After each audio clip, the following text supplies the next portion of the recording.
This week on the PRESSURECAST, Nintendo delays their online service, the Marvel vs. Capcom roster is leaked, and I give my E3 2017 predictions. It's Monday, June 5th, 2017. Everything happening in the world of video games is here, now, on the PRESSURECAST.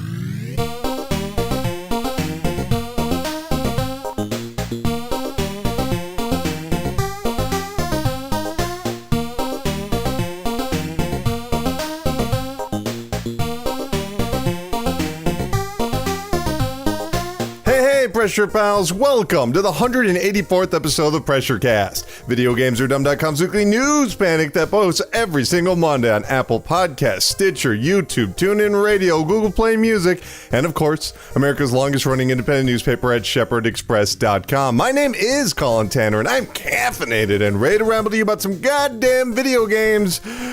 But of course, if you've never listened to the PRESSURECAST before, if this is your first episode, I'm going to explain it. It's real simple. There's 7 days in a week. News happens in the 7 days. And we cover all of that news in this podcast, and it's about video games. Why is this so complicated? It's not. I'm sorry. I shouldn't have yelled.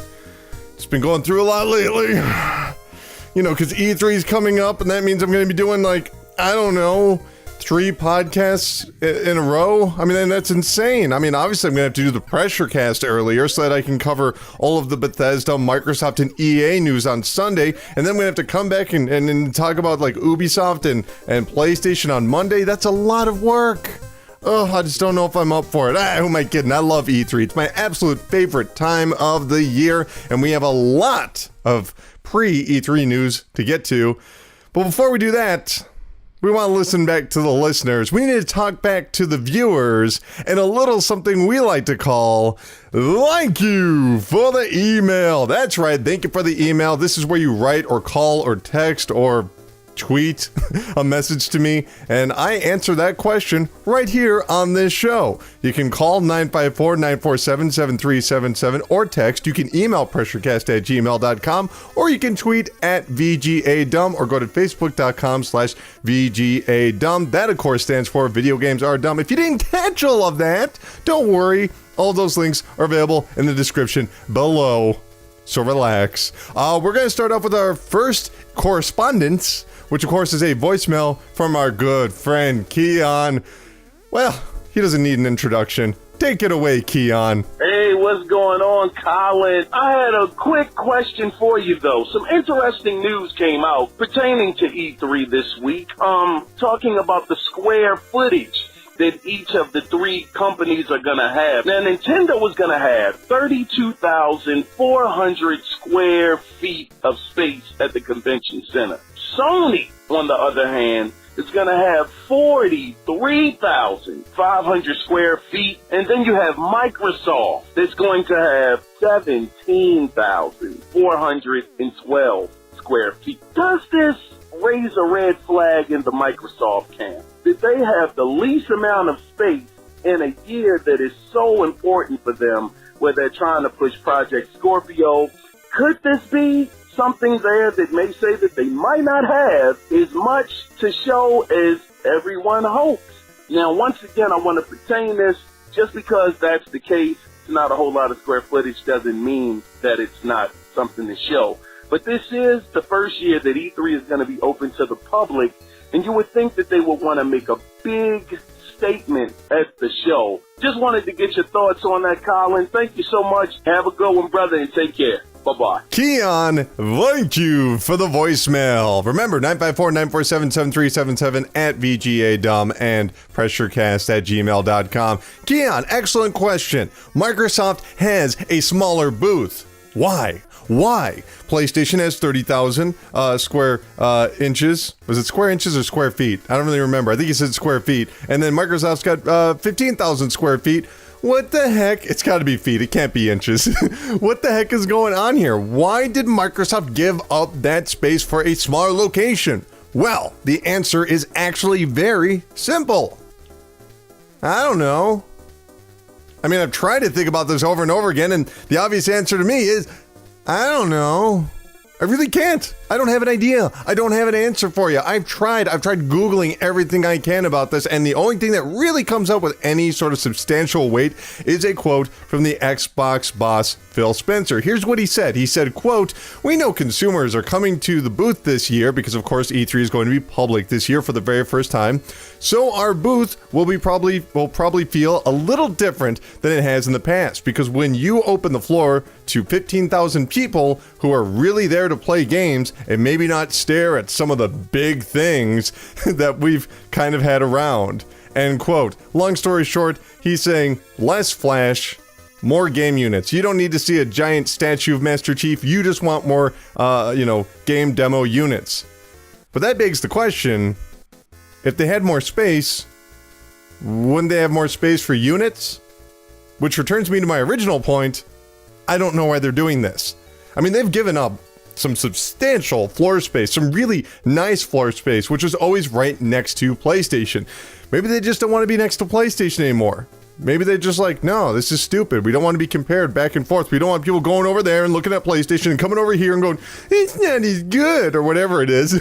Maybe they're just sick of that. However, I will say they're in separate halls now, and the new Xbox location is actually right next to the entrance. So maybe that's what they're going for. You come in, the first thing you see is Xbox. Also, and this might sound a little weird, but it's optics. If they have a smaller booth and they have a bigger crowd because it's going to be a public event, they'd be like, look at all these people. What a popular event this was for Microsoft, even though it's kind of a bit of a camera trick right there. Smaller place, more people. Makes sense?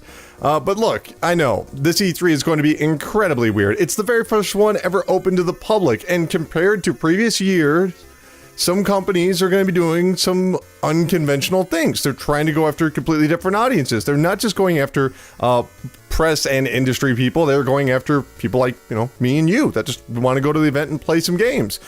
I mean, one of the biggest stories, I think, that people should be talking about right now for this year's E3 is Activision. Last year, they skipped E3. In case you didn't know that, yes, Activision, Call of Duty, Skylanders, all those properties, they didn't even go last year, and now they're back. And if I'm not mistaken, I think they're taking over some of the spots where Microsoft used to be. But now that's back into the public, Activision is back. So yes, this changes everything. But what's exactly going to be happening at this year's E3? Well, I am so glad you asked, because I have actually written out a series of predictions for the big three. These are my 2017 E3 predictions. Kind of dramatic, I know, but it's a special time of year. You gotta spice it up. Let's start off with Sony. So let me say right off the bat, this E3 for Sony matters a lot. It probably matters the most since 2013 when they launched the PlayStation 4. And obviously that's kind of the same thing for Microsoft, but I think that the launch of Scorpio puts Sony in an interesting position. In case you don't know, there's going to be another Xbox this year called Xbox Scorpio. So when it comes to Sony, though, they're 3 years into this generation. And right about now is when people are kind of, looking around at other things that are new and available. PlayStation 4 was the hotness. It's still selling really well. But, then maybe people want to see what else is going on. And when it comes to E3, Sony has always been very good at showing off new and exciting things, that really empower their audience to make them go, yeah, I'm glad I own a PlayStation. But over the years, it's become kind of obvious that a lot of these new things they're showing off just aren't available. They announce things that take years and years and years to come out. We're still talking about things that have been, at E3 for like the past 2-3 years. I mean, when are we ever going to get that Final Fantasy VII remake? When is Shenmue 3 going to be out? We'll be talking more about that later in the show. So if I was Sony, my recommendation would be everything they're going to show on that stage is going to be out in the next 12 months. So if Spider-Man is there, it's out in the next 12 months. And I would assume that Spider-Man is going to be there. Same goes for Dreams, the game that's being made by Media Molecule, the people that made Little Big Planet. I think that's going to be there. Dreams is going to be out in the next 12 months. Detroit Become Human, I don't know. That might not be there this year. I wouldn't recommend, if it's not coming out in the next 12 months, I wouldn't recommend it. But I don't know if that's actually going to pop back up. Days Gone, the zombie game they showed off last year, I think that'll be out by spring of 2018. So yeah, I think it's going to be at this year's E3. And the same goes for new projects, games that we haven't heard of yet. If it's on the show floor, it needs to be out in the next 12 months, because that's the whole point. It can't be this situation where, you know, they announce something that's going to be out in 3 years. It doesn't work anymore. You've got a big enough audience. They want to see things that they can actually play, which is why God of War, once again, will be out in the next 12 months. God of War is going to be at the show. I firmly believe that will be out. I'll say spring. I'll say spring of next year. I'm not sure what their fall lineup is going to be, but I think they're going to have a pretty packed spring like they did this year. But of course, there's an exception to every rule. And in this case, I think the one game that will not be out by E3 2018, but they will show off this year, is The Last of Us 2, because that's like an aspirational game. People are really hyped to play The Last of Us 2, so that's what you want to show off. Here's something that you're not going to get anytime soon, but we really want you to get excited for it. And, you know, that's kind of what they did with the original Last of Us. They showed up at E3 2012. They had a live demo 12 months before the game came out. I think we're going to get a live demo this year, which is going to be awesome. I'm really looking forward to that and see exactly how they change up the systems. As for the rest of Sony, I think VR is going to get like a sizzle reel and maybe one game trailer. I don't think they're going to spend too much time on VR. Not because it's not doing well for them. It is. Apparently they sold over 400,000 units in the first quarter of this fiscal year, which is remarkable. But I don't know. I don't think they're going to spend much time on VR, or even talking about the PlayStation 4 Pro for that matter. The Vita, as per usual, will get absolutely nothing. You have to go to PlayStation Experience if you want to get your Vita news. But I've seen some people online speculating about a price drop. That's what they're going to do this year. They're going to have a price drop. No way, not going to happen. You just got one in October. PlayStation 4 is still selling very well. They have no reason to actually include another price drop. Even if Scorpio's coming out, there's no reason to do that. However, I think one of the big changes we're going to see from this year's E3 is about PlayStation Plus. Last year, they raised the price from $50 to $60, and I think they're going to have to explain why that is. People are still really salty about that because, you know, subscriptions run out and people have to go get another one, and when they realize the price is up, that's still going to have that initial sticker shock. So I think what's going to happen is we're going to get more PlayStation 4 games per month through PlayStation Plus. They will probably sunset the free games for PlayStation 3. PlayStation 3 is 11 years old. Yes, it's popular in some countries, but come on. You know, like, do you really need the free games they're putting out on PS3? They are not good games. There is no point. Besides that, you know, they want you to use PlayStation Now, so I would recommend that they would sunset the PlayStation 3, roll that into another PlayStation 4 game. That doesn't mean we're going to get better PlayStation 4 games, just means we're going to get more. And if Sony really wants to win E3, I think they're going to announce faster servers. Nah, I'm just kidding. They will never announce faster servers, but I wish they would. I really wish they would. But what about Microsoft? I mean, come on. This is their year. This is their big year, right? I think it's going to be really low key. You know, I think their stage show is going to be Phil Spencer, Major Nelson, sitting back, discussing how emerging technologies are disrupting traditional economic cornerstones and what they can do to better accommodate the consumer. Nah, I'm just kidding. It's just going to be a big explosion fest. Seriously, I'm really confused by the general skepticism of Microsoft's upcoming event, and you know, just people looking at it before it's even been announced, they're going, "Oh, Microsoft's going to fumble this." Like, really? I could be wrong, but I cannot imagine a scenario where Xbox drops the ball for another console reveal. I mean, they did very well last year with the Xbox One S. I think they're really going to sell the hell out of this thing.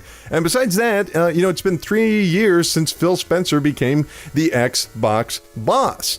And because of that, almost 4 years, Phil Spencer has been in charge. And it usually takes around that long of a time to really see a shift in first-party development. And I think that's what's going to happen. We're really, finally going into the Phil Spencer era. He's been around and he's been in charge since the entire development of the Xbox Scorpio. I think he has everything planned out. Maybe I'm putting too much faith into him, but I can't imagine that they spent all this time and just not have something ready. But here's what I think is going to happen. Like, what are the games we're going to get announced? I think we're going to just see a lot of things we've already seen before, but I think we're going to get a lot of dates announced. And the way Xbox is going to position itself is to have one big game a month leading up into the holiday season. So like right off the bat, I think we're going to have like Sea of Thieves. Sea of Thieves, of course, is being made by Rare. It's that pirate game that's online. Looks really cool. Looks really good. I'm going to say that's coming out in August. Okay, so that's how we're starting off this fall. Sea of Thieves releases in August. And then, September, that's when Forza always comes out. Forza 7, we know that's in development. I'm going to say Forza 7 will be out this September. Not really much of a shocker, but that's what I'm trying to say here is that they're going to have one game every single month. What is that? October? Okay, October. Scary time, right? Everybody loves zombies around the scary time. State of Decay. That's going to drop in October. Makes sense? Perfect. And then November, that is when we're going to get our launch of the Xbox One Scorpio. That's when it's coming out. And I think it's going to stick to the name Scorpio. I think they're going to stick to calling it Scorpio. And if you're looking at that, or if you're listening to me say that and saying that's ridiculous, why would they keep a code name for a console? That's what the Xbox is. It was the Direct Xbox. They kept that name. So I think Scorpio is sticking around. It has enough brand recognition. I'm going to stick with that. I'm also going to say Crackdown is going to be out in November. That has been a long development game. That has been at every E3 since 2014. Or maybe it skipped last year. It might have skipped last year. It did. But it has been at E3 since 2014. We're rolling up on over 3 years here. It's time to release that game already. I think November is the time to do it. I think it's going to be released alongside the Scorpio to really show off the real-time destruction physics. And it's going to look awesome. I'm excited for that. I think Crackdown is really going to shine because it's an open-world game. It's going to have a lot of multiplayer and co-op in there. It's going to have superhero elements, superpower elements, and it's going to have a lot of great graphics. It's going to be taking advantage of Scorpio. So that's my guess. Oh, and because it'll be June and July, I think they're going to do some indie stuff. I think that's when we're going to see Cuphead come out. If I say it enough, hopefully it'll come true. Please release Cuphead already. I've been waiting since E3 2014. Please let me have Cuphead. It looks very good. I love animation. That is right up my alley. Please let me have Cuphead. If you don't know what Cuphead is, look it up. It's going to blow your mind. The trailer looks so good. But yes, those are the games that are going to be announced. But when it comes to, the Xbox One Scorpio, how much is it going to cost? I don't know. I'm going to say either $400 or $500. And I know people are laughing already. Like, how the hell do you think it's ever going to be $400? But, I know it's crazy. I think Microsoft could somehow pull it off. I mean, some people are looking at the spec sheet and they're estimating $600, but I cannot see that price. I do not think that they would ever manufacture a console for $600. I think that's insane. It would be irresponsible. I think that the Xbox team is smart enough to not do that. So I think $400 to $500. I really want to say $400. Man, maybe they can pull that off. I mean, they can get the bulk deals on the components. If I'm wrong, I'm wrong. But $400 or $500. Oh, I want to say $400. I want to say $400. Yeah, okay. I'm going to say $400. And if I'm wrong, I'm wrong, but I'm going to say $400. Because that's what I think is going to happen. But I think Microsoft is going to have a lot of third parties on stage with them, from Bethesda to WB, and they're going to really push Scorpio, and I think it's going to be a fantastic show. I'm really looking forward to it. That's going to be on Sunday night. I'm really excited.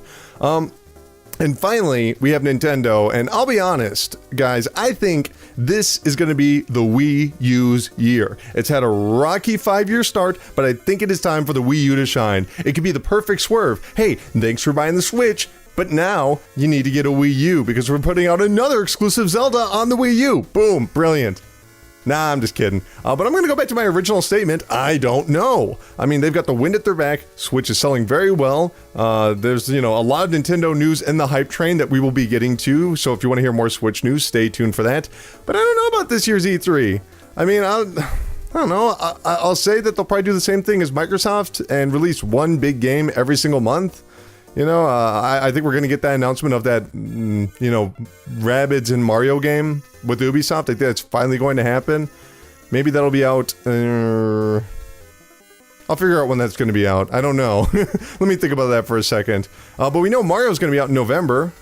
So, I mean, we don't know that, but that's the rumor, is that Mario Odyssey is coming out in November. But let's go with that. Mario Odyssey is out in November. Splatoon 2 is out in July. There's a rumor that there's going to be an Animal Crossing. Maybe that's September? October? One of the two, September or October. I know they're going to push Sonic Mania like crazy, and that's going to be out in August. That's going to be on the PlayStation 4 and Xbox One and everything else, but they're definitely pushing Sonic Mania as a big deal on the Switch, and that is out in August. Okay, so we got Splatoon in August, Splatoon 2 in July. Sonic Mania is coming out in August. I'll say the Rabbids game is coming out in September. I'm going to go with that. And then October is when we get Animal Crossing, and then Mario Odyssey is going to be out in November. That's my prediction. As for the 3DS, I'm sure we're going to get a lot more footage of that awful Pikmin game. Seriously, I hope Nintendo is done with the 3DS. It's over. Just kill it. It's over. I don't want any more 3DS shit. I have my 3DS. There's a lot of good games on there. Fucking kill it. Because they need to focus on the Switch. This is the time. This is the time to double down on your home console. And that's really not much for Nintendo, but I don't think it's going to be a big year for Nintendo. I don't think we're going to get anything huge, I would love Bayonetta 3, but I doubt that's going to happen. And as for the rest, as for third parties, what's going to happen there? Joe left a comment a couple of weeks ago asking, is Shenmue 3 coming out this year? And that's certainly what they promised, as Joe pointed out.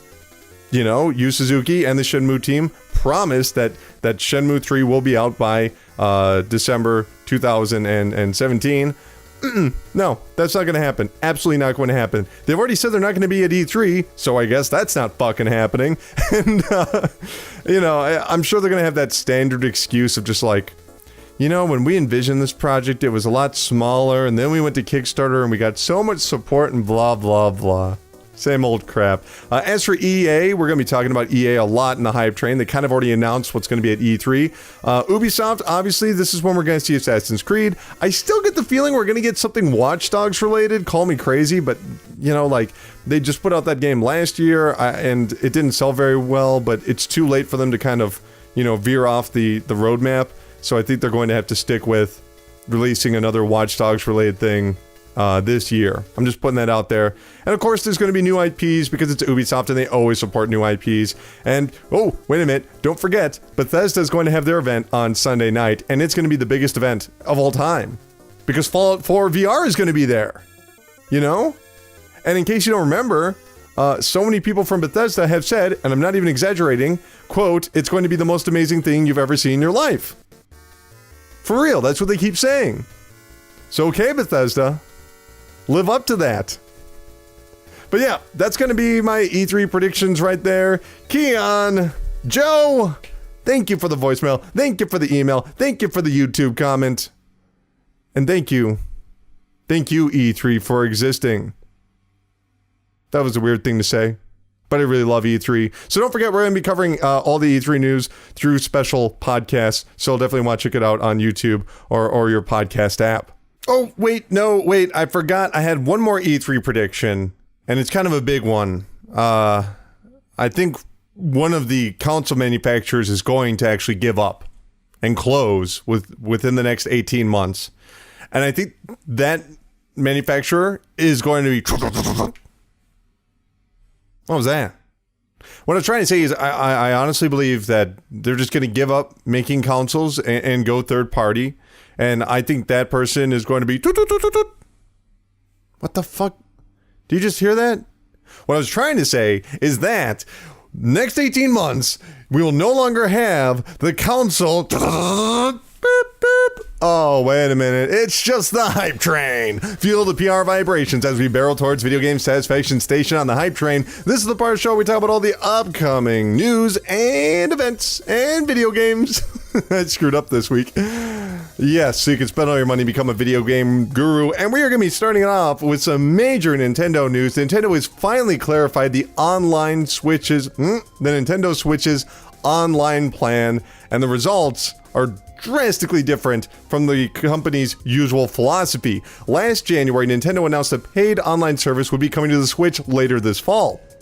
In this package, one classic NES or SNES title would be available for download. However, the included game would only be temporary as it would be swapped out at the end of each month. This new news is far different than that. Now, they're not releasing in 2017 like planned. It's now going to be happening in 2018. When in 2018? Who knows? They didn't really clarify. But here's where it gets crazy. From now on, they're not going to have an included game every month that gets swapped out. Instead, they will have, and here's a quote for you, quote, subscribers will get to download a compilation of classic titles with added online play, such as Super Mario Bros. 3, Balloon Fight, and Dr. Mario, end quote. That's straight from their website. Pricing has also been announced, with 1 month costing $4, 3 months costing $8, and a full year costing only $20. Of course, this is compared to Xbox Live and PlayStation Plus, which is $60? They're both $60 at this point, I want to say, right?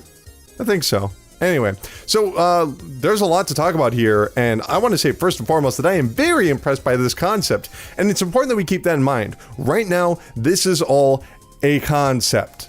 You know, it's a concept. We are still at the very least 6 months away. Obviously, plans change. That's the whole point of this story. They had a different plan, and then they changed it, so who knows what we're really going to be getting in the next 6 months.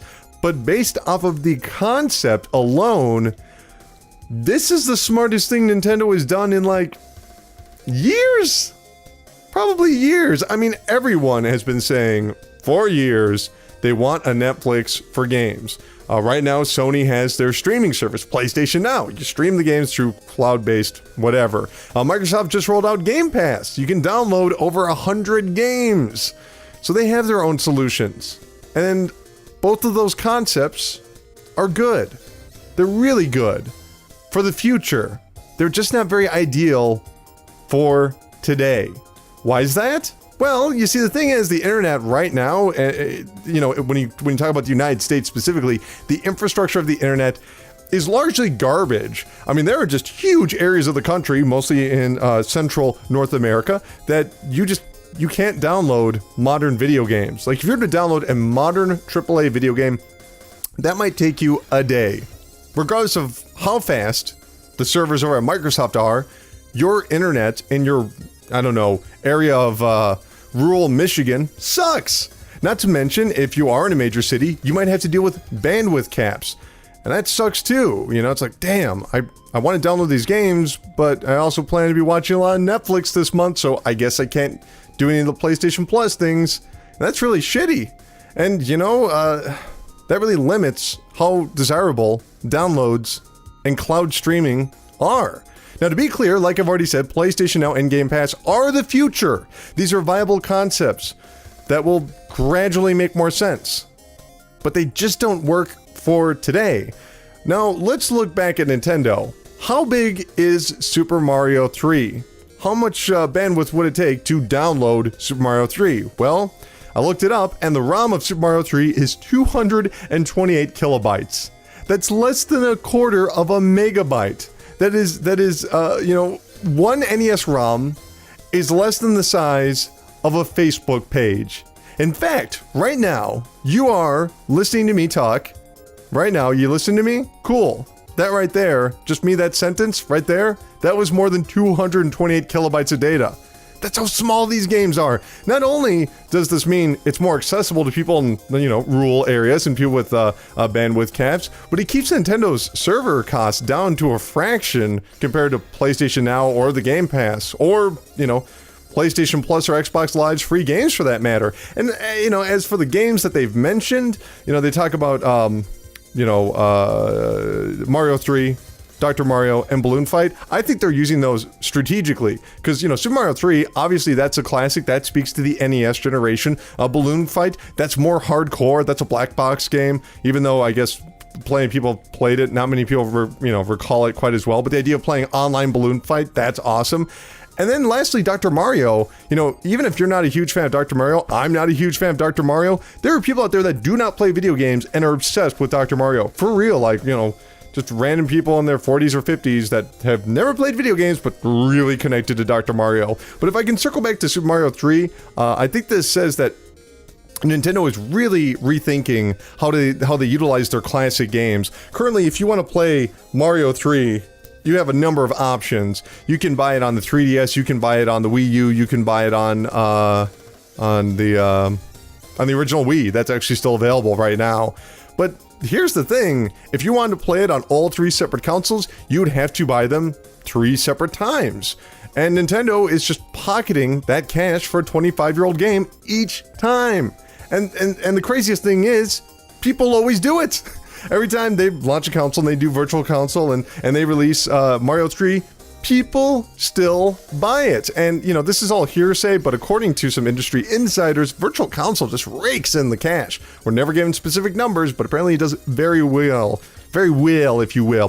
So why exactly is Nintendo throwing that away? Well, I don't think Virtual Console is dead, but I don't think we're going to see as many first-party NES games. Essentially, Nintendo is looking at how much they could make from these hardcore fans that will buy Mario 3 for the 4th time, versus lowering the price and just bringing in a bigger audience. So overall, it's going to be more money. More companies obviously are looking into this. They're trying to create services rather than products. And also keep in mind that there are people that just don't care about online play. They buy a Nintendo game to sit there and just have single player. You have to give them an incentive to spend $20 a year. You know, NES ROMs. There's your solution. It's a pretty good answer. But of course, you know, they are charging for online, and people do want to play games online, and there are people that are fairly upset that they now have to shell out that money. I mean, but, you know, most of Nintendo Switch's major games are online-centric. Obviously, you've got Zelda, single player, right? You got Splatoon, that's multiplayer. You got Mario Kart 8, that's multiplayer. You got ARMS, that's multiplayer. All the big games right now, they are multiplayer-centric. But what I think is so clever about this announcement is the inclusion of those classic 8-bit games going online. I mean, of course, emulators have been able to take those old games online for at least 2 decades, like seriously in the late 90s. But it's always been clunky and awkward. Nintendo's going to fix that.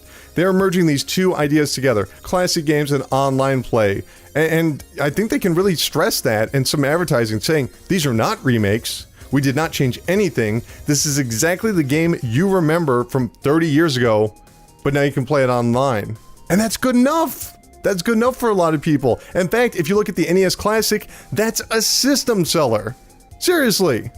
I think the one question I do have is, how many games are we getting a month? Is it just going to be a big bin of games where they include things kind of like EA's Vault? Or is it going to be like Xbox Game Pass where they swap out games ever so often? And the real question is, will these games still be available to purchase? If I was Nintendo, I would not let you buy these games from Virtual Console. I would limit them to their online service just to maintain the subscriptions, if that was me. So yeah, all around, I'm incredibly impressed. Very smart. Good. Good job, Nintendo. Except for one major flaw. Toot. Toot. Accessory manufacturer Hori has unveiled the first voice chat headset for the Nintendo Switch, and the reception has been at best chilly. Revealed on the Splatoon 2 Twitter account, the headset features a pair of wires wrapped around the headphone, one connecting to a smartphone and the other connecting to the Switch. Of course, the headset itself includes, you know, headphones and a microphone. But you will need to connect to a smartphone and your Nintendo Switch. The Splatoon 2 headset will launch alongside Splatoon 2 on July 21st and will cost around $35. So, obviously, I think Nintendo's doing some things very right. Right? I just said, well, this online program, brilliant. Creating a service that's going to bring in that money for that company. Smart! Good job, Nintendo. This right here is fucking stupid. I mean, if you have seen the image of this monstrosity, it looks awful. I mean, I've tried to look at this from every angle, being like, oh, well, you know, maybe some casual fans, from a business perspective. No! It's just fucking stupid, because if you're a fan, it sucks, because you're going to have to play the Switch in portable mode. You can't just have it in the dock, because I doubt the cord is going to be, you know, that long. I mean, from a casual perspective, It's confusing as hell. I mean, go into a GameStop and try to explain exactly what this device is to your average consumer. Oh, no, this connects to your phone. Oh, that's great. And it connects to your Switch. Oh, it connects to both things? No, you need to connect it to both things. What? I mean, it took me a couple of minutes to figure out what the fuck was going on when I was looking at this image. And then from a business perspective, it's a wasted opportunity. Accessories always remain in demand, especially headsets, as the console's adoption rate goes up. But no, this is the new normal for Nintendo, which means no one is going to buy them. And I know, we've known about this for months. They were going to do something with a smartphone for chat, blah, blah, blah, blah, blah. Sure. I don't like it, but sure. And then you see this thing with the cords going everywhere, and it's fucking stupid. This isn't Nintendo thinking outside the box. This is like Soviet Union era technology workarounds. It is embarrassing. It is embarrassing in 2017. And I understand the Nintendo Switch is an underpowered consoles. Underpowered consoles. The Switch isn't as powerful as the Xbox One or the PlayStation 4. I understand that. But if my PlayStation 2 back in 2002 could have voice chat built directly into the system, so can the Nintendo Switch in 2017 without having to fucking tether it to a phone. It's fucking stupid. Okay. Toot toot. Speaking of changing plans, Square Enix has announced a major change for the upcoming Final Fantasy VII Remake. When the title was revealed in E3 2015, developers CyberConnect 2, best known for their Dot Hack series and Naruto games, were tapped to work on the project. But now 2 years later, CyberConnect 2 has quietly been let go. According to Square Enix's, we're gonna try this, Hyoki Hamaguchi, that wasn't so bad. Quote, here's what he had to say, quote, I've taken charge on the development side for Final Fantasy VII Remake. As for the whole story, it's a sensitive topic, but until now, development was moving forward with an external cooperation. He's talking about CyberConnect 2. But the company, Square Enix, has decided to shift to an internal setup, introducing mass production and quality because we want to control everything, including quality, on a stable schedule. End quote. Oh! He was talking a lot of shit there. If you didn't catch any of that, he was saying CyberConnect was not living up to our expectations. They were not doing everything on a stable schedule. They were not living up to quality. He is talking some shit. But before we get into that, I do want to point out that if you want some more Final Fantasy on your PlayStation 4, Final Fantasy 12 is going to be out in July 11th. And that's just kind of cool. Anyway, but yes, I know. What a big surprise. A Final Fantasy game is taking forever. But I love that explanation where they're like, oh, we just wanted some more control, over the project. You already are producing the project. You have complete control. Why don't you just say it? I mean, I understand why they don't just say it, but just say CyberConnect 2 fucked up. They made too many Naruto games. They forgot how to make anything else. Just say it. It'd be funny. Just do that for me. But I will say, in some ways, this does increase my confidence of the Final Fantasy VII Remake, because they've already shown footage over the past couple of years, and it has just looked bad. I mean, they're just shoehorning Final Fantasy 15's combat system into Final Fantasy VII. And don't get me wrong, that combat system worked very well for Final Fantasy 15. It's just not Final Fantasy 7. Now, if I can veer off for a bit, if we can go a little sidetrack here, if you'll recall, I think it was 2015 actually. Square Enix made a comment saying that, hey, you know what? Maybe we're going to make Final Fantasy VII Remake episodic. And the entire fan base just freaked the fuck out.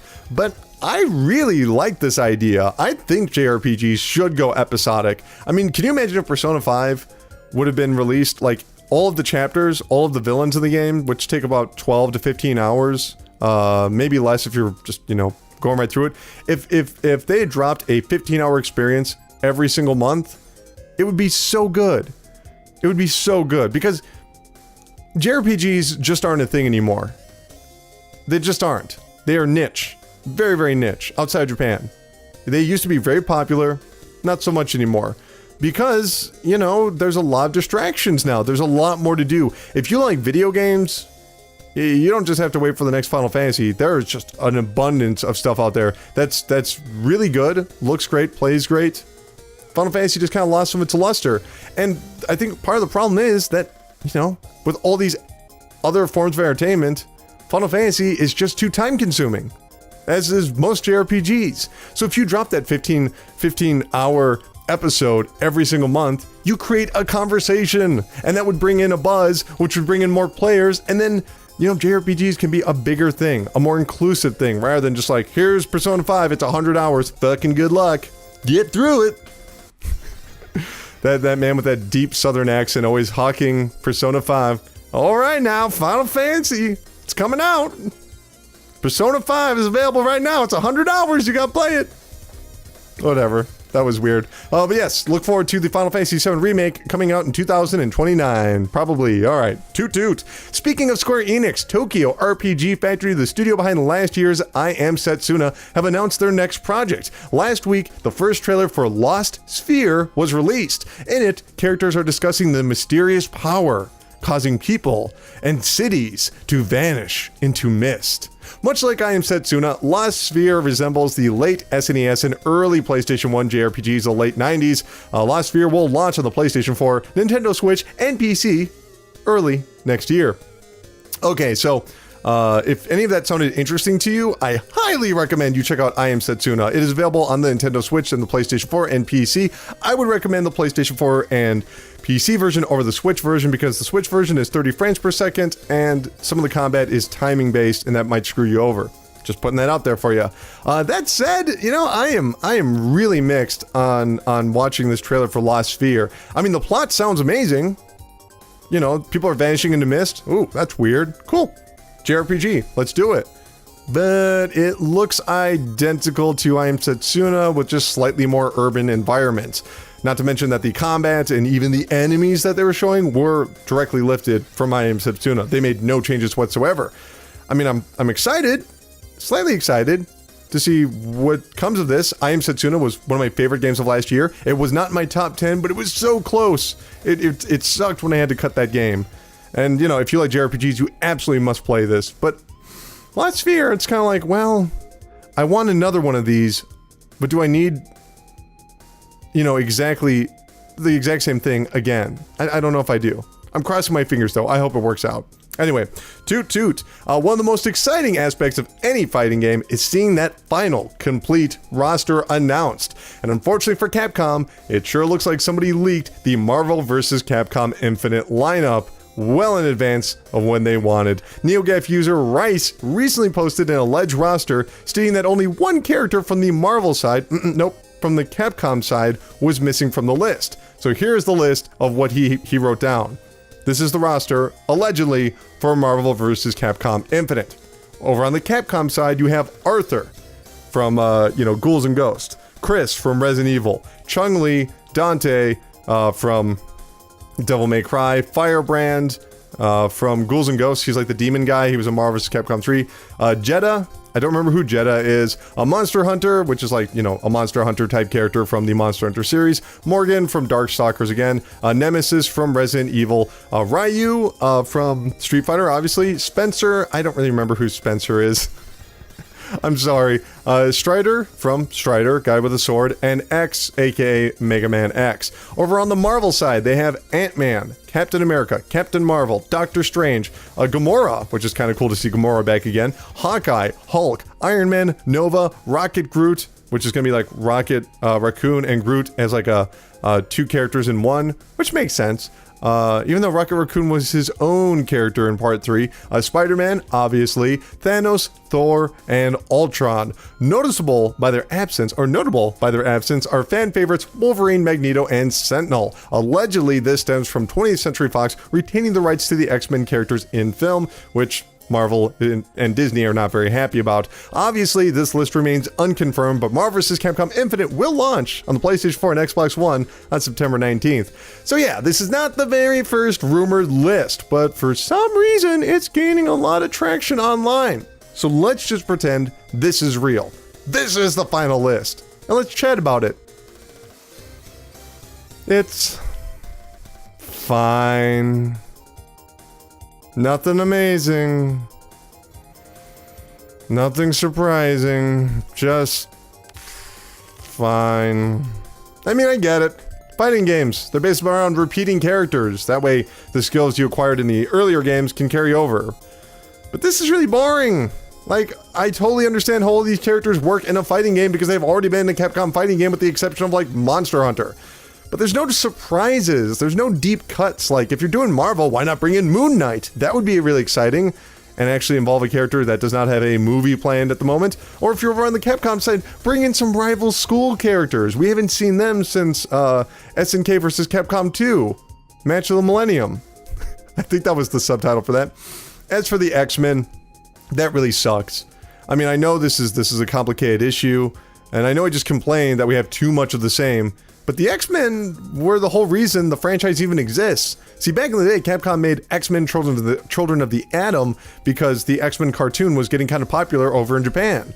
And, you know, eventually they made X-Men versus Street Fighter, and it just went on and on and on, and Marvel superheroes, and on and on and on, and now we have Marvel vs. Capcom.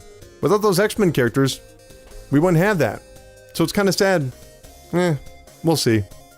Toot toot. Moving over to EA news, we're just weeks away from the EA Play event. The company announced their next entry in the long-running Need for Speed franchise. I'm trying to sound like an EA trailer. I don't know if their trailers actually sound like that. Anyway, they announced a brand new Need for Speed game just ahead of E3, and it's going to be called Need for Speed Payback, and it's going to launch this November 10th on the PlayStation 4, Xbox One, and PC. According to the press release, the story will center around high-speed revenge and daring heists as players outrun the cops through elaborate set-piece events. This marks the first Need for Speed game since 2015's Need for Speed. Really, that's all it was called.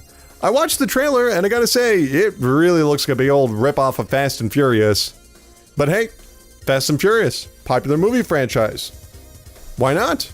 Go get yourself some money. They make a lot of money, rip off Fast and Furious. When people think fast cars, they think Fast and Furious. Why not take Fast and Furious and bring it into your car racing franchise? It makes sense, you know? I mean, they've already mentioned that this is going to be a more single-player focused Need for Speed. It will not be always online like the 2015 game was, which is awesome because I think that actually hurt the game in some aspects early on, at least. Maybe they might have patched it out. But I'm really curious to see what they're talking about here with the set pieces. You know, set pieces. I don't know how well that's going to transfer into a racing game. I mean, it's one thing to see, you know, set pieces in Uncharted with Nathan Drake sliding around. Sully. Oh, we're gonna have a release date for Uncharted: The Lost Legacy. That DLC that's gonna be out this year. I'm gonna say September.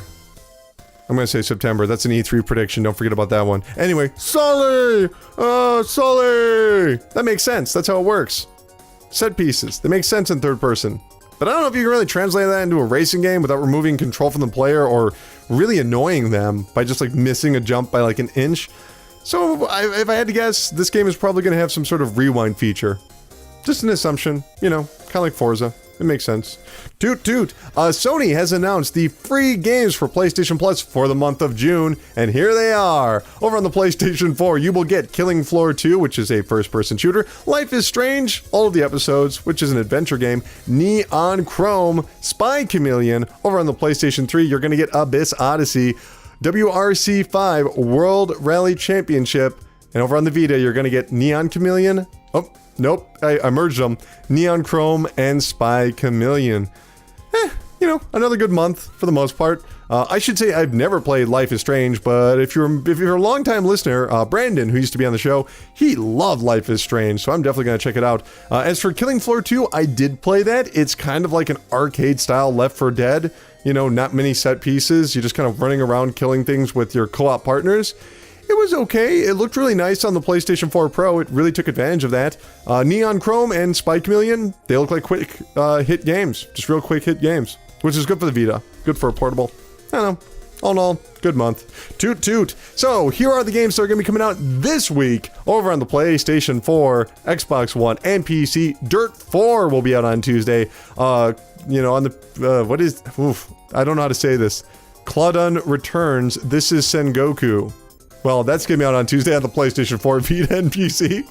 Over on, well, pretty much damn near everything, Marvel's Guardians of the Galaxy Episode 2, Under Pressure, which of course is the Telltale game. That's going to be out on your phone, your PC, your PlayStation 4, your Xbox One, your Xbox 360, PlayStation 3, Is that on the Switch yet? Is it on the Wii U? I don't know. It's going to be out on damn near everything. Also on Tuesday on the PlayStation 4, Xbox One, and PC, The Town of Light will be out. Over on the PlayStation 4, Xbox One, and PC, Elder Scrolls Online Morrowind will be out. Over on the Nintendo 3DS and the Vita, always nice to see a Vita game, Farming Simulator 18 will be out, so you can take that farming on the go. Cool. Special Delivery will be out on the PlayStation 4. Super Beat Exotic Super Edition will be out on the Xbox One. I didn't get, I'm not sure if that's going to be on the PlayStation 4 or it already is. I'm not really sure, but I played that game on the Vita. It's a really good rhythm game. I recommend it. Refunct will be out on the Xbox One.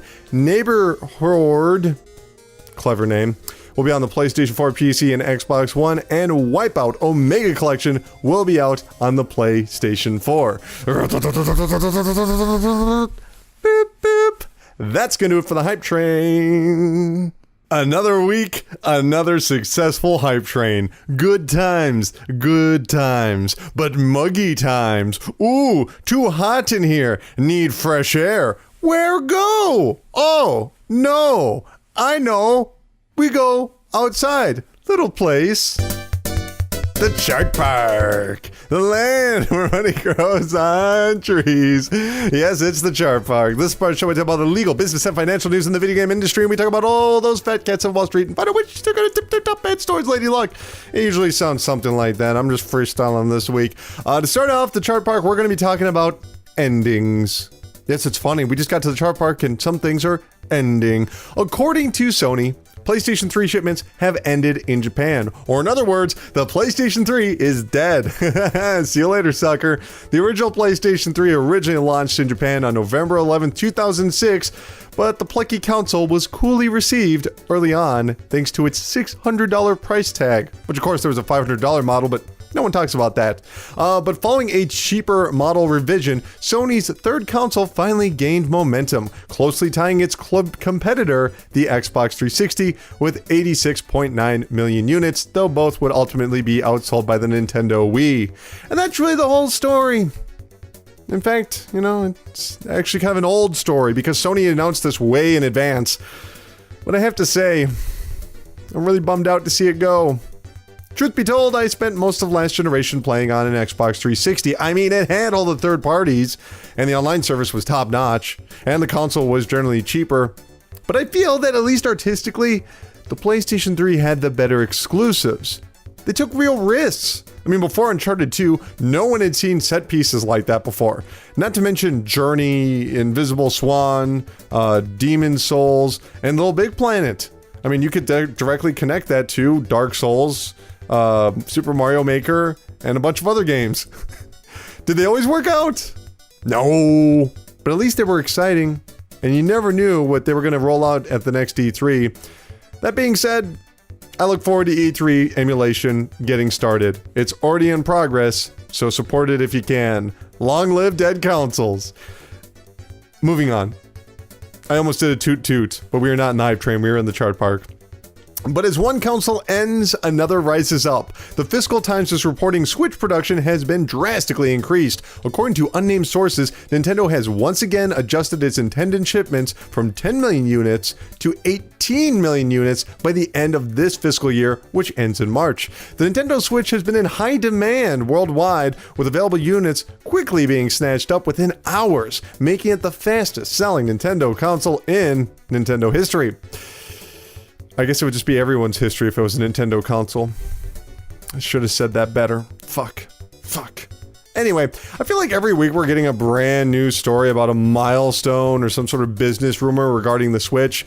And as always, I like to gently remind everyone that there is no telling where the Switch could go. It could maintain momentum for years to come, or maybe it's going to lose steam in 18 months. I know that sounds ludicrous, but we really just don't know. But hey, let's talk about the rumors. If true, this would completely fit Nintendo's standard procedure of operation, with the exception of the Nintendo Wii. In case you don't know, back when they released the Nintendo Wii, they probably restricted shipments to create artificial demand. That's been leveraged at Nintendo, and I think it's true. I think it's true. But for most of their other consoles, they try to match demand. They really don't want unsold consoles sitting on store shelves. So what they do is that they wait to see what happens, and then they fulfill that demand. They kind of put out the feelers. They test and see before manufacturing a bunch of consoles. They've been doing this for over 30 years. They used to get chewed out by toy store chains and store CEOs because they couldn't get enough Nintendo Entertainment systems back in the day. So yeah, they're doing the smart thing. They are slamming on the gas while the Switch is hot. That said, you can hear the skepticism in my throat. Can you hear that? That said, I don't think they can meet these numbers. I don't think that's gonna happen. Why not? Because Nintendo is a bunch of cowards. No, I'm kidding. That's not it.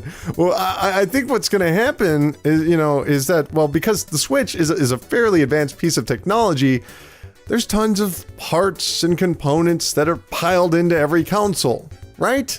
You understand that. That's obvious. You look at the console, you take it apart, there's lots of stuff inside of it. Well, the problem is, they're going after the same stuff that other companies are going after, like Apple and Samsung and other phone manufacturers that are way bigger than Nintendo, that have a greater demand than Nintendo. And I'm not trying to say Nintendo is small. They're huge, but they're not like $750 billion huge. So, you look at the Switch and it's kind of like, well, it's got the screen, it's got this, and this. That's basically a phone. Phone demand is always high. And the relationships between those phone manufacturers is probably a little bit better than Nintendo's. They're just kind of entering into this market. So I don't know. 18 million?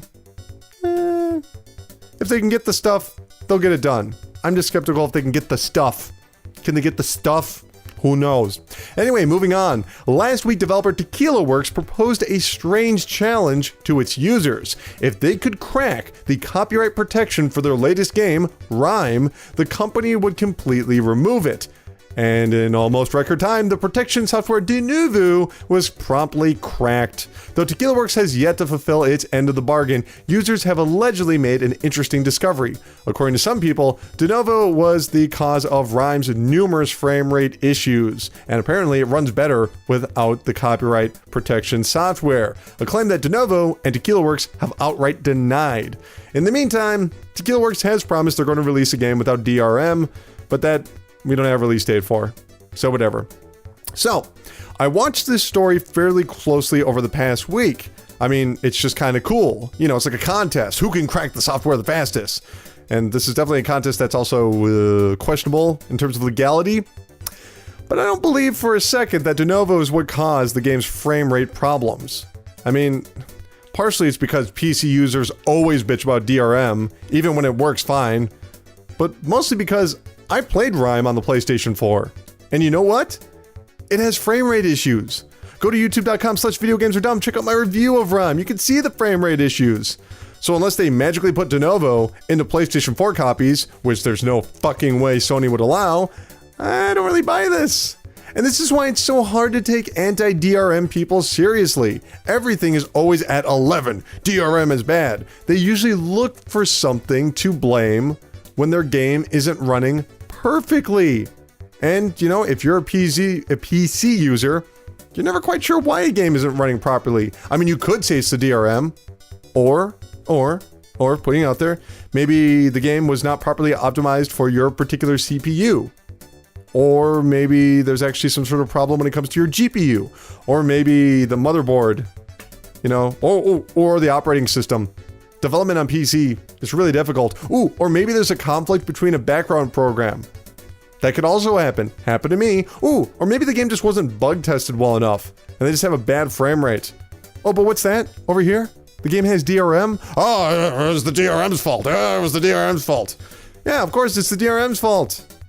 Oh, you have to blame something. I mean, you don't buy any games physically, you buy all your games digitally, but it's the DRM's fault because it's checking on the internet. Oh, and the DRM isn't connecting everything properly? Well, maybe you don't have 25 fucking torrent seeds running at the exact same time while downloading your entire Steam library, and maybe the DRM will run properly. Now, that being said, DRM has been a problem in the past.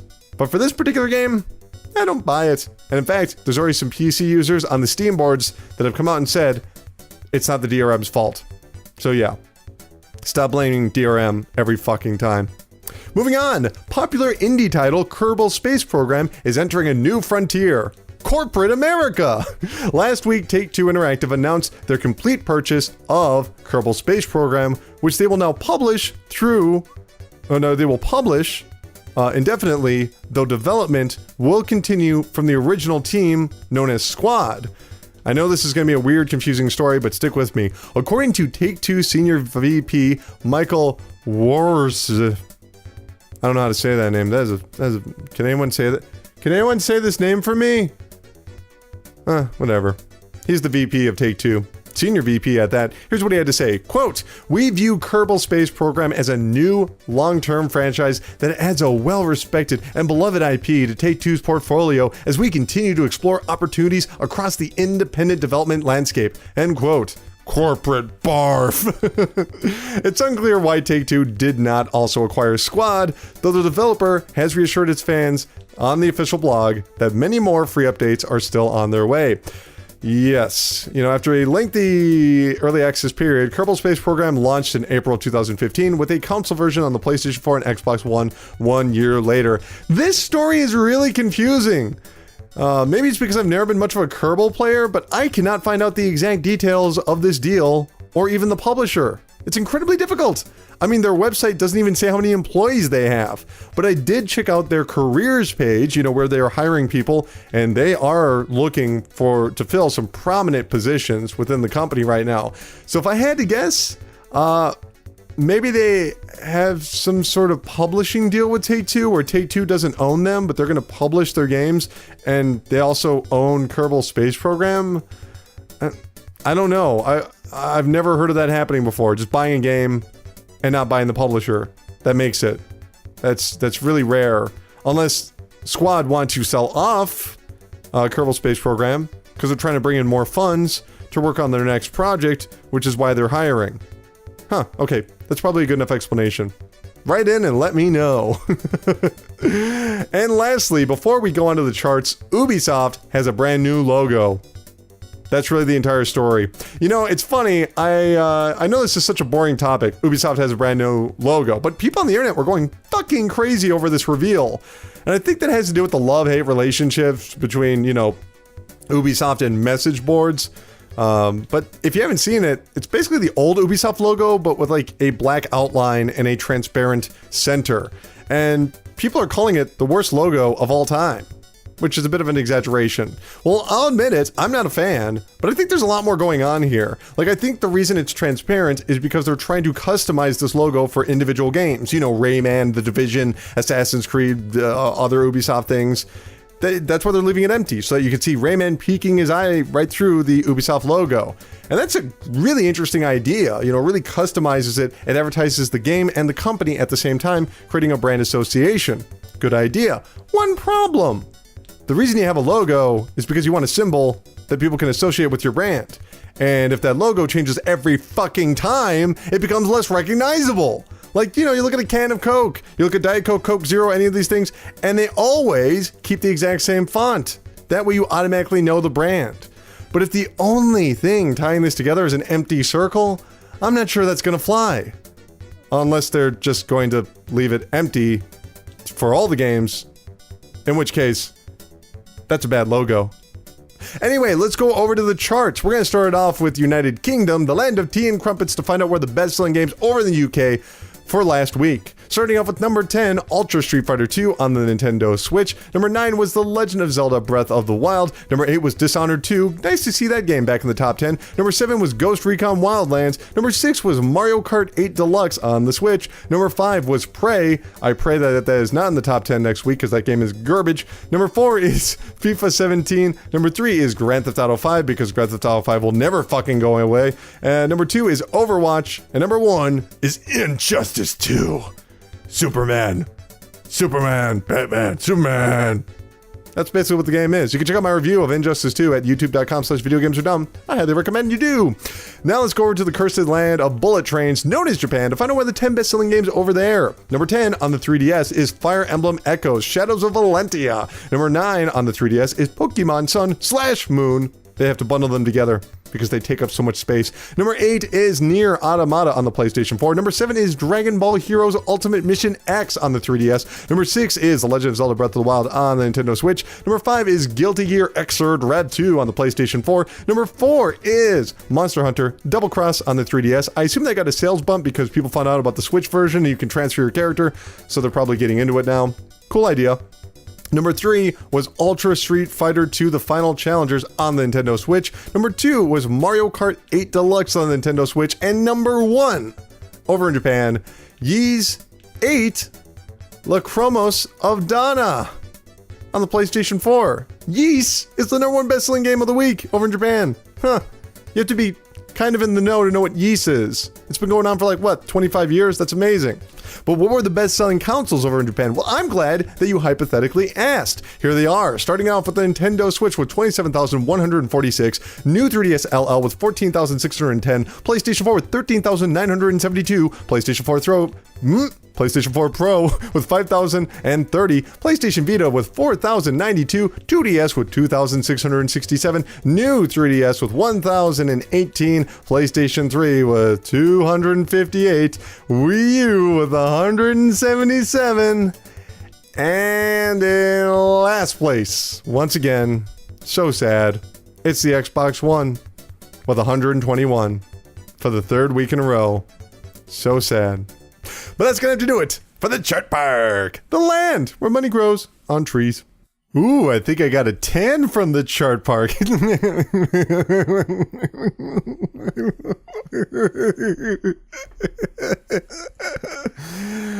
Anyway, we've come to the final segment of the show where we take a look back 10 years ago and beyond to find out what happened this week, anniversary-wise.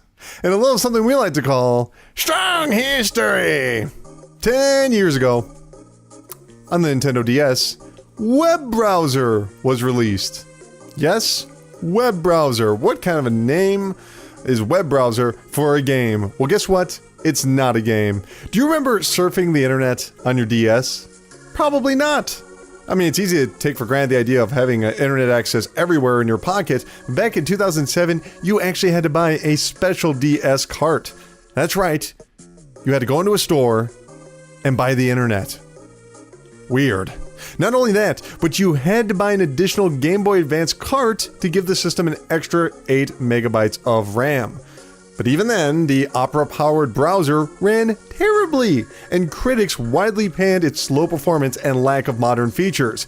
Nintendo quickly took notice, and only 2 months after its June launch, the Nintendo DS web browser was discontinued. So that is one of Nintendo's greatest shames. They just gave it 2 months. That's less than the Virtual Boy.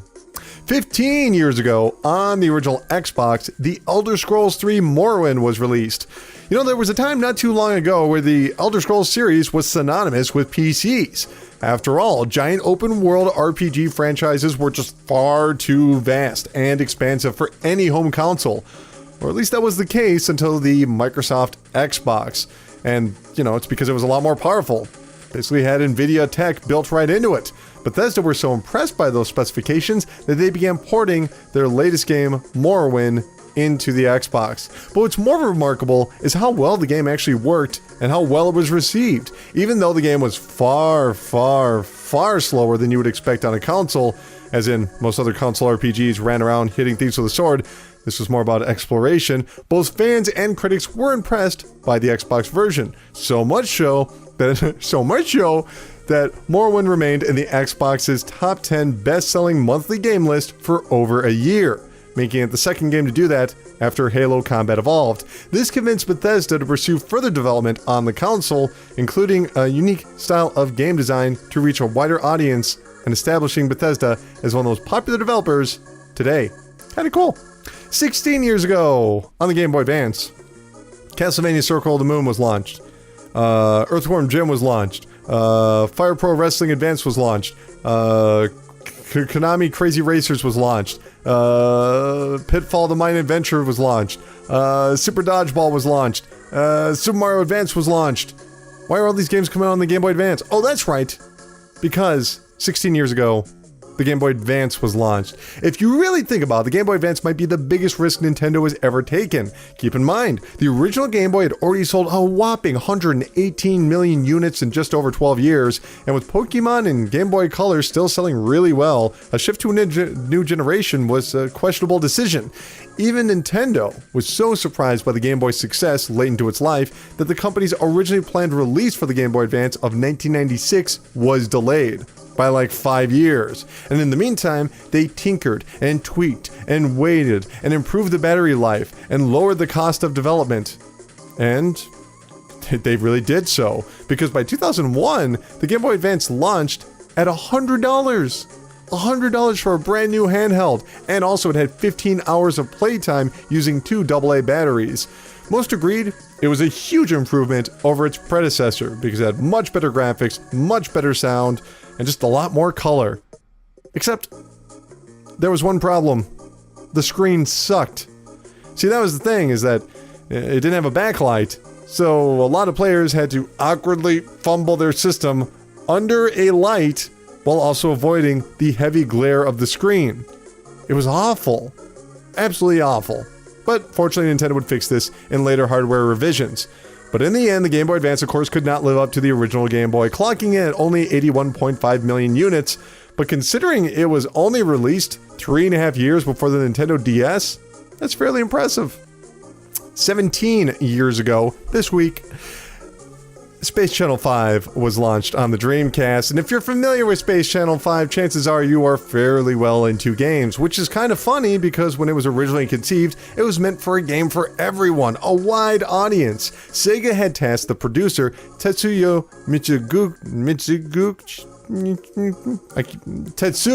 to come up with a concept for casual female players. During his research, he came across the dance group Stomp and began designing a music rhythm game. The result was Space Channel 5, a mix between musicals, news programs, and mid-20th century science fiction.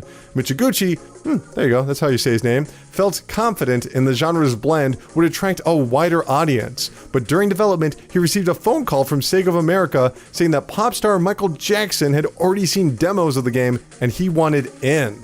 Michiguchi agreed, and Jackson was placed into the background of the game, though he would later have a supporting role in Space Channel 5 Part 2. Since then, the franchise has been on ice, but during last year's Tokyo Game Show, Sega announced and demoed a brand new Space Channel 5 VR experience. So let's hope Ooh La La can return one day. 22 years ago, on the Super Nintendo, Earthbound was released, aka Mother 2. Look, Earthbound fans are hardcore, and if I was to miss a single detail, like a single historical detail, I'd probably receive, like 20 million complaints. So instead, I'd like to tell you a personal story about why I hated Earthbound. Don't worry, I don't hate it anymore, but I hated it then. Hear me out.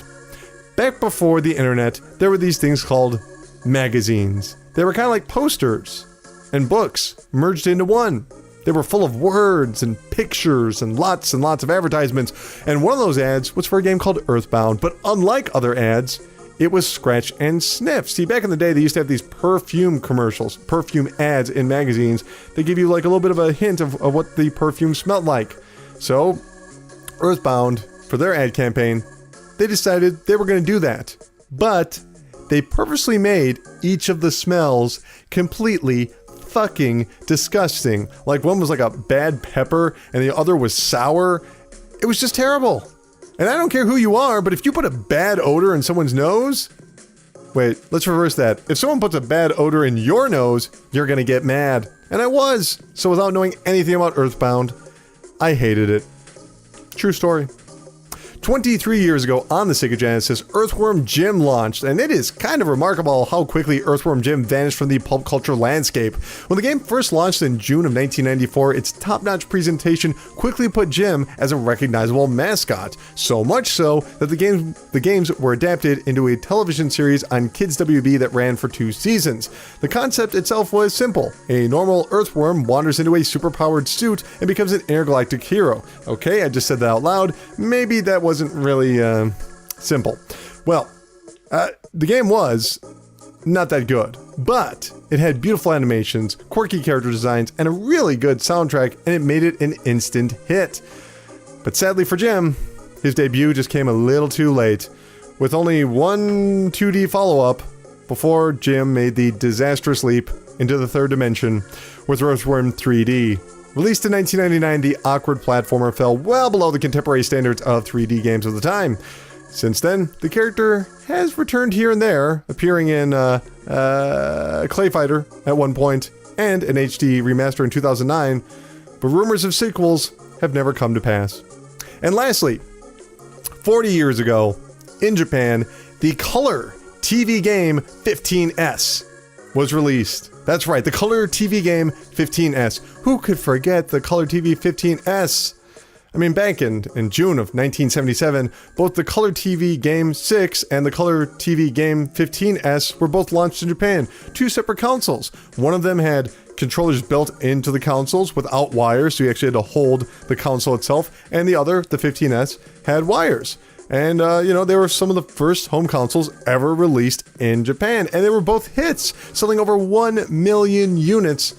As the name implies, both games contained a variety of games, which in actuality were just rip-offs of Pong. Still, the company behind the project were so impressed by the sales that they said, you know what? Let's keep making these console things. And so it was that Nintendo began development on a series of improved models before creating the Famicom and the NES. That's right. Nintendo made the Color TV 15S. Cool, huh? I think it is. But that's going to do it for Strong History. Good show. Good show. Very good show. This is a good show. Very good show. Wow.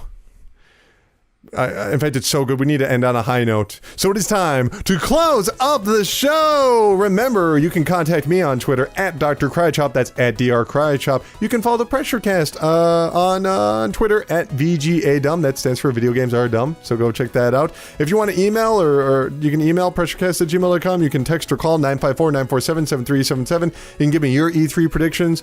We have a lot going on in the upcoming week. I'm going to have a video hopefully out on Tekken 7. I just put out a video on Rhyme and of Injustice 2 and a bunch of other videos, so you should go check those out right now at youtube.com/videogamesardumb. But yep, we're gonna be doing individual episodes regarding a lot of the E3 announcements, so stay tuned. Okay? Alright, cool. Usually this is where I mention something about death, and tell you that the pressure cast is forever. But what's the point in even doing that? Because it's disrespectful, because of course we all know we're gonna die someday, just be dead in the ground, dead in the fucking gutter. But the pressure cast won't, because the pressure cast is forever. See you guys.